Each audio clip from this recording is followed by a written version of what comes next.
for more on how we're going to deal with this wild weather. I'm joined by John Baffes, Senior Economist with the Development and Prospects Group at the World Bank here in Washington. Welcome back. Welcome to the show. It's good to have you. Thank you. This weather, it's not new. First of all, we've got these strange weather patterns around the world. Yeah. This El Nino issue that we've just discussed, how serious is it, and which countries are most likely to be affected? Well, thank you for having me here. I think it's a bit early to know how serious it's going to be. Currently, the scientists tell us that the probability of 2014, 2015 being an El Nino year is somewhere around in the neighborhood of 70 to 75%. I think we'll know more by the end of next month or perhaps the beginning of July whether actually those 2 years are going to be El Nino years. And even then, we'll not know how severe they are. We'll know the severity towards the end of the summer. What's the most damaging? Is it the droughts that is a byproduct? Well, is it the rain?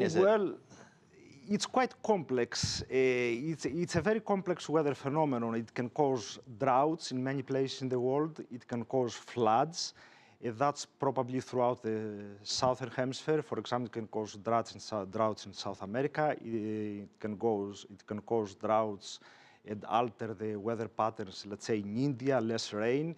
It can cause problems in Australia where we may observe fires. But interestingly, it can cause reverse problems in the northern hemisphere, where we may observe more, perhaps, wet conditions and rain than usual. So it's a very complex phenomenon. I don't want to get too complicated here, so we'll make it very easy. Okay.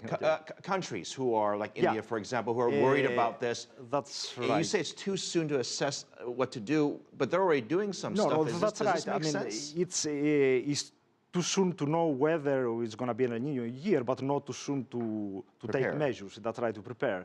There are a lot of countries that are likely to be affected in South America, and as I said, Peru, Uruguay, perhaps Brazil, Argentina, India, Bangladesh is a country that may be affected, Indonesia, and Australia.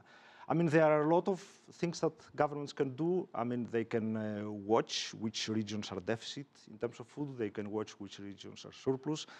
Then to manage how they're going to transfer commodities from regions which are surplus. Let me just ask you a dumb question by many measures. If there's a drought, if you're predicting a drought for your region, what can a country realistically do? You can't just make rain, I assume. No, that's, of course, you cannot make rain, but what you can do is probably you can store some commodities in advance. You can make contractual arrangements with countries which are surplus that they can sell it to you and they buy from those countries.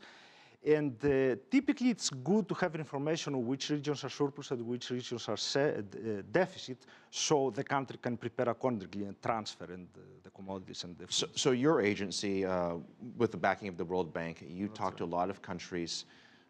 How are you a resource for them? How do they use the information that you're giving out to help them?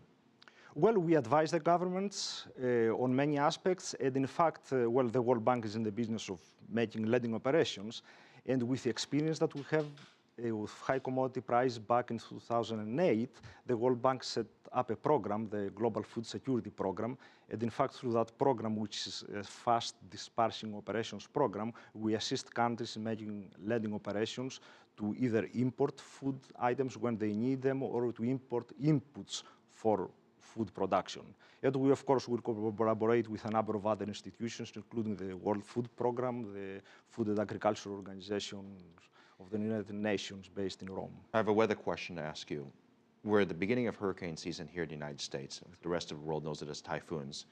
We've had some awful disasters, weather-related, in the past couple of years. Is it me, or are the disasters getting worse, or is it because the media is reporting on it? Your perspective. Well, I'm not a meteorologist, I'm an economist by profession, but I think it's perhaps a combination of both. The media are tending to report it perhaps more often than we used to. But perhaps it's also a result of more frequent adverse weather events that we have observed, not only in this country, but pretty much everywhere in the world in the last few years. Certainly when that occurs, we immediately go to commodity prices, we go to the impact on the economy, and that's the first thing that a lot of folks do after a disaster like that. John Baffes, I want to thank you very much for your time. Senior Economist, Development Prospects Group at the World Bank. Good to have you here. Thank you for having me.